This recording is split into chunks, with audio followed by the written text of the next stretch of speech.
जी नमस्कार, स्वागत आप सभी का। तो ये वीडियो जब आप देख रहे होंगे थंबनेल के साथ आपको लगा इंडिया में यूट्यूब बैन होगा, लेकिन कुछ चीज़ें ऐसी होती हैं जब आपने टिकटॉक पर अंत उतार दी थी तो टिकटॉक बंद हुआ था। ताकि कहने को तो ये था कि भाई उसने अश्लीलता की हद कर दी थी या फिर वो चाइनीज़ ऐप थी इस तरह।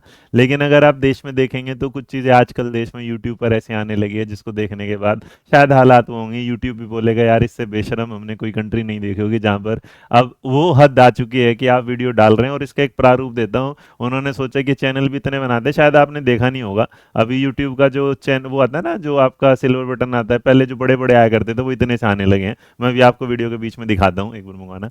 तो यहाँ लेकिन यूट्यूब बैन पर जो बात है, अभी आप रिसेंटली ना एक चीज़ देख रहे होंगे। और ये रिसेंटली कई तरीके से अगर आप देखेंगे आजकल खेल हो चुका है फॉलोअर्स का, या खेल हो चुका है सब्सक्राइबर का। तो चाहे आप इंस्टाग्राम देखें चाहे यहाँ देखें, जहां हम पहले इज्जत किया करते थे माँ बेटी की, आजकल माँ बेटी ही अपनी इज्जत को उतारने के लिए इतनी तैयार हो चुकी हैं कि वो ऐसा शब्द बोलती हैं कि उस शब्द को बोलने के बाद ना शायद एक अगर माँ देख रही होगी तो सोचेगी यार ये मेरी बेटी है क्या, जिसे मैंने जन्म किया था। जो जहाँ से जन्म लेती है उस चीज़ को भी उस तरह डिफाइन करती हैं कि जो मतलब हमारे शास्त्रों में जिस चीज़ को हमने दिखाया कि इस तरह बात करते हुए कि उसका एक अलग ही महत्व है, अलग ही चीज़ है, जो पूजनीय चीज़ें होती हैं। आज आप उसमें ना माँ के आपके बच्चे आपसे ये सवाल पूछ रहे हैं, या एक बढ़िया से चैनल वाले इंसान जो लोगों को मोटिवेशनल चैनल के रूप में है ना अपनी वीडियो से दिखाते हैं, ऐसे लोगों को लाते हैं जो बताते हैं कि कैसे हैं। और एक दिन उनके लिए एक चीज़ पे उन्हें बुलाया गया और उस दिन उनके अंदर की भी इंसानियत ना जानवर जाग गया और उन्होंने ये भी पूछ लिया कि माता पिता का सेक्स कैसे होता है। मतलब आप सोचेंगे इस हद पर गुजर चुके हैं हम लोग।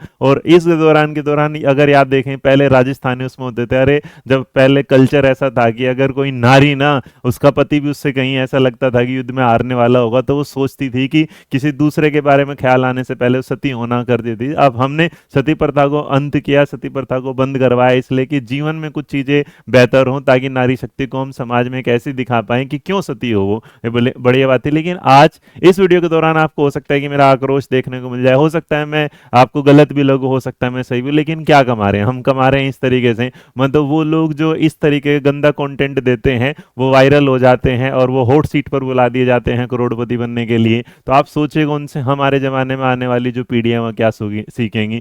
पहले ज़माना जब चलता था उसमें रहते कि आप संस्कार ऐसे दीजिएगा जो आगे तक जाएं। आप सोचिएगा आप आज संस्कार ऐसे दे रहे हैं कि वो आगे तक कैसे जाएंगे। आप देखिए कोई टायर पर दही डाल के चाट रहा है तो आपको लगता है कि वो बहुत बढ़िया है और आप उसे सब्सक्राइब फॉलो करते हैं देखने के लिए। ये सोच और मानसिकता आपको दिखाती है। एक इंसान जो बाहर देश से बाहर बैठ के आपके लिए एक वीडियो बनाता है जिसमें कुछ कंटेंट ऐसा देता है जो जानकारी वाला होगा, आप उसे वायरल नहीं करेंगे, लेकिन आप उस चीज़ को वायरल कर देंगे जिसमें आपके सामने पूछा जाए कि माता पिता कैसे करते हैं ये बात, और आपको कहते हैं कि मेरा टेस्ट तुम्हारे टेस्ट के जैसा नहीं है, मेरा टेस्ट कुछ अलग ही लेवल का है। और आप दिन दुआ मतलब आप ये नहीं देखते कि आपको उसे अनफॉलो करना चाहिए या आपको उससे सीखना नहीं चाहिए, आप उसे दबा के करते हैं सब्सक्राइब। और यहाँ पढ़ाने के लिए बहुत सारे टीचर्स होंगे जो लगे पड़े हैं। अरे वो माँ बाप बेटी उन संस्कारों में तो बहुत लोग आगे हैं ना।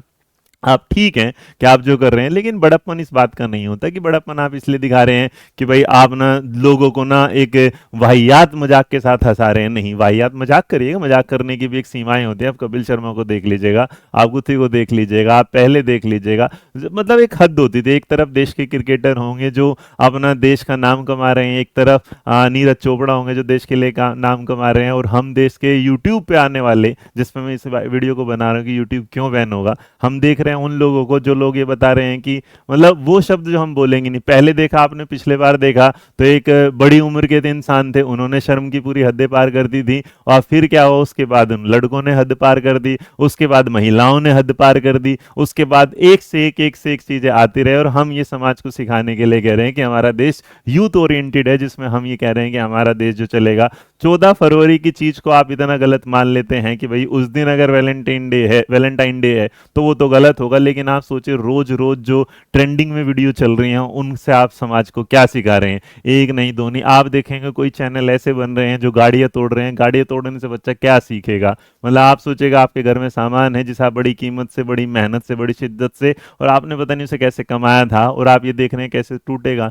आप आजकल अपने घरों में फिर कहेंगे कि आपके घरों में अगर कोई जासूस लगा दिया जाएगा तो आपको लगेगा घर में जासूस आ गए। लेकिन आप ये नहीं सोचेंगे कि स्पाई वाली बात ना आप ही दे रहे हैं। आप पूरे दिन अपने कैमरे पे व्लॉग लेके रहते हैं, देखो हमारा यहाँ खाने का सामान है, हम यहाँ ये जाते हैं, आज हम ये कर रहे हैं फलाना। मतलब कुछ चीज़ें पर्सनल भी होती हैं। सोशल और पर्सनल दो चीज़ें सिखाई जाती हैं। पर्सनल जो व्यक्तिगत है उसे अपने तक रखिएगा। हमारे यहाँ एक बड़ी प्यारी सी कहावत होती है कि इश्क और मुश्क छुपाए के रखने चाहिए, इश्क और मुश्क छुपा के रखना चाहिए। इस बात का मतलब है कि अगर आप किसी से प्यार करते हैं तो आप उससे ज़्यादा जग जाहिर ना करें, क्योंकि नज़र लग जाती है। और खाना ऐसी चीज़ हो चुका, लेकिन आजकल तो आप खाने का कुछ भी खा रहे हैं, कुछ भी मंगा रहे हैं, सब वीडियोस बन रही हैं, उसके बाद अपडेट होती है। तो यूट्यूब इंडिया के साथ अगर ये देखा जाए बैन वाली बात पर, इस स्थिति में तो ये बैन वाली ही चीज़ हो जाएगी, क्योंकि लोग अपने आप ही अनइंस्टॉल करना शुरू कर देंगे। यूट्यूब अगर इंस्टॉल होगा, उसे अनइंस्टॉल होते होते सबको पता चल जाए क्या होगा।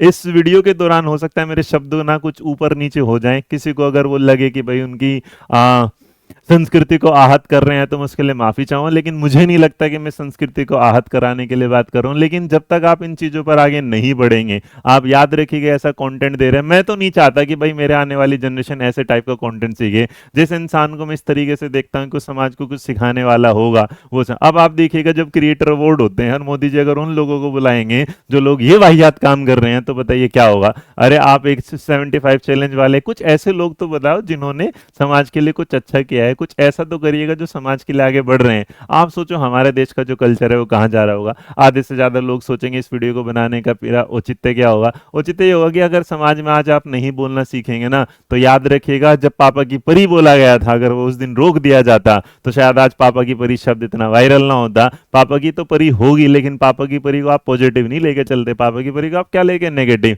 तो आज सोचिएगा अगर आप इसे कहते हैं बोल्ड होना, सेक्सी होना, या फिर होट होना, या आपके शब्दों को इस तरह दिखाना, अगर आपकी इस भाषा को आपको होट बनाता है, बोल्ड बनाता है, तो यकीन मानिएगा हमारे जो संस्कार हैं उसे बोल्ड नहीं बताते। क्योंकि कुछ चीज़ें ना अपनी मर्यादाओं के साथ होनी चाहिए, कुछ चीज़ें अपने उस चीज़ों के साथ होनी चाहिए जहाँ से हम समाज को कुछ सिखाएं। हम एक अध्यापक के रूप में हमेशा चाहते हैं कि हम हर समाज में ना एक ऐसा मैसेज भेजें जिसमें आगे वाली जनरेशन उसे फॉलो करे। अब आप सोचिएगा अगर हम गाली गलौज भेज रहे हैं तो क्या, और अगर ऐसी गाली गलौज है तो फिर आप अपने माँ बाप से रात को पूछिएगा कि आप कैसे कर रहे हैं, खड़े हो जाइए वहां जाके। आप सोचिएगा अगर आप अपने माँ बाप दूसरे के माँ बाप के बारे में या किसी दूसरे से आप ये सवाल पूछ सकते हैं, तो हम तो ये कहते हैं जो ख्याल आपके दिमाग में आया होगा या तो आप अपने माँ बाप से पूछ नहीं पाए या आपने क्या कर लिया उससे पूछ लिया। तो ये बहुत बड़ी बात है। हो सकता है इस वीडियो के बाद ना बहुत सारे लोगों को लगे कि मैं क्या बोल गया, लेकिन मैंने सिर्फ बोला है वो जो हमारी जनरेशन बिल्कुल नहीं चाहती है। और आजकल इतना सोशल मीडिया पर भी इन्फ्लुएंसर जो हैं, उसके बाद जो वे है ना जो मार्केटिंग वाले हैं, वो इतनी जल्दी उठाते हैं इन लोगों को, आओ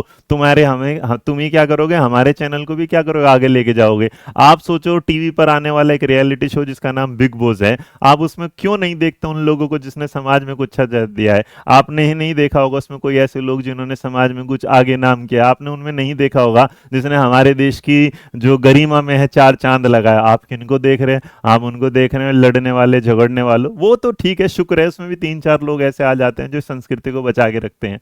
अब इस वीडियो में बोलने के लिए तो बहुत कुछ बोल सकता हूं, लेकिन फिर भी मैं देश की जनता से और उन लोगों से जिनके पास ये वीडियो पहुंचे ना, प्लीज इस बात को अगर प्यार से समझा जाए और देखा जाए, और जिन्होंने काम भी किया है और जिनके मुंह से भी ऐसी चीजें निकले हैं, उन्हें भी थोड़ी बहुत ऐसे अपने आप पे शर्मिंदगी तो एटलीस्ट फील होनी चाहिए। प्रायश्चित एक वर्ड होता है, उसे फील होना चाहिए। या अरे एक बात सोचो, रावण जैसा आदमी जिसकी बहन की नाक कटी थी ना, सोचिएगा उसने ना सीता माता का अगर हरण करने की सोची थी तो उसे पता नहीं था सीता माता कैसे, उसे तो हरण के चक्कर का वो हो गया, लेकिन उसने कहीं ना कहीं औरत की आबरू इज्जत के साथ, लेकिन अगर सीता माता ने कहा था उसके सामने की घास है और इसके साथ पार नगर है, तो उसने उन्हें भी नहीं छुआ था। तो हम अगर दुष्टों को भी देखते हैं, राक्षसों को भी देखते हैं, उनमें भी एक गरिमा थी, उनमें भी एक सोच थी। लेकिन आज का जमाना क्या हो गया, खुले में किसी को कुछ भी बोला जा रहा है, ना कोई शर्म है कि माँ बाप। या हमारे सामने मेरे याद है एक चीज बताऊं, जब ना टीवी पर कॉन्डोम का ऐड आया करता था तो हम लोग ना माता पिता ऐसे करते थे, लेकिन बाद में सिखाया गया कि हाँ हाँ करने से कुछ नहीं होगा, आप शिक्षा दीजिएगा। तो माँ बाप थोड़े आगे बढ़े, उन्होंने बच्चों को बैठा के बताया कि जो गर्ल्स हैं उनको भाई पीरियड्स का है, या बच्चे के जो भाई एक लड़का है लड़की में हार्मोन चेंज कैसे होता है, तो सेक्स एजुकेशन आप दीजिएगा। लेकिन सेक्स एजुकेशन क्या होता है, एडल्ट एजुकेशन के नाम पर आप वल्गर एजुकेशन ना दीजिएगा। बायोलॉजी का एक टीचर भी जिस टाइम आपके बॉडी पार्ट्स को पढ़ाता है ना, तो उन पार्ट्स को अगर वल्गर तरीके से पढ़ाए ना, तो कोई भी बच्चे उस क्लास में ना बैठ पाए। लेकिन वो भी अध्यापक अध्यापक इस बात को याद रखता है कि इन पार्ट्स का जो जिक्र करेगा वो इस तरह के सामने वाला कोई भी इस चीज़ को लेकर एम्बेरस फील ना करे, तो समाज हम कितना भी आगे चले जाइएगा, सोच आगे चले जाइएगा, लेकिन याद रखिए हिंदुस्तान हमेशा विजयी इसलिए रहा है क्योंकि उसने अपनी संस्कृति पर कभी आबरू पर आँच नहीं आने दी। और अगर ये संस्कृति आबरू पर आँच आ जाएगी तो याद रखिएगा हम वही हो जाएंगे जो आज से 400 सालों तक की वो जो गुलामी हमने सही है, और उसके बाद जो 1947 में हुआ था बड़ी मुश्किल से हुआ था, और उन लोगों की वजह से हुआ था जिन्होंने देश की गरिमा और संस्कृति को बचाने के लिए अपनी जान दी थी। और उन्हें अगर ये पता चले कि जिस देश को हमने आज़ाद कराया बचाया था उस कल्चर से जहाँ पर उन्हें वो पसंद नहीं था, वो कल्चर दोबारा से हमारे रग रग में खून में दौड़ने लगेगा, तो उनकी आत्मा को शांति मिलेगी। क्या होगा? ये वीडियो में अगर किसी को बुरा लगा तो माफ़ी चाहेंगे। खुश रहिए, मुस्कुराते रहिएगा, सम्मान करते रहिएगा, अपना भी, अपने माता पिता का भी, और सबसे बड़ी बात है अपने देश के ना नागरिकों का भी, क्योंकि जो शब्द आप बोलते हैं वो नागरिक तक जाते हैं, और वो नागरिक ना आपको पसंद करते हैं आपके उस व्यवहार की वजह से जो हमें कुछ सिखाने को देता है, ना कि उस व्यवहार की वजह से जो हमें शर्मिंदा करे या शर्म की वजह से उस टीवी को या रिमोट को चेंज करने के लिए आगे बढ़ाए। जय हिंद, जय भारत, नमस्कार।